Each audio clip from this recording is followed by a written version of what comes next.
অন্তঃসত্ত্বা মহিলার কে রীতিমতো মারধরের ঘটনা এবং এই ঘটনায় রীতিমতো অভিযোগ পাল্টা অভিযোগ, অর্থাৎ অভিযুক্তদের পক্ষ থেকে অভিযোগ করা হয়েছে এবং এই যিনি অন্তঃসত্ত্বা মহিলা তিনিও অভিযোগ করেছেন। যেটা জানা যাচ্ছে যে শান্তিপুরের বাসিন্দা সুকন্যা দে তিনি লিখিতভাবে অভিযোগ দায়ের করেছেন। গতকাল সন্ধ্যায় কয়েকজন ব্যক্তি তার বাড়িতে যান এবং সে সময় তার বাড়িতে গিয়ে তাকে মারধর করে এবং তার ফোন ছিনিয়ে নেয়।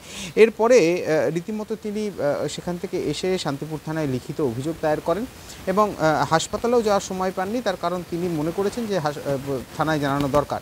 যদিও অভিযুক্তদের পক্ষ থেকে পাল্টা অভিযোগ জানানো হয়েছে। তারা জানাচ্ছেন তার স্বামীর কাছে, অর্থাৎ সুকন্যা দেবীর স্বামীর কাছে পাওনা টাকা চাইতেই যাওয়া হয়েছিল এবং সেখানেই ওই মহিলার স্বামী একাধিক ব্যক্তির কাছ থেকে যেহেতু টাকা নিয়েছে এবং সেই টাকাই চাইতে যাওয়া হয়েছিল, কোনো রকম গায়ে হাত দেওয়া হয়নি।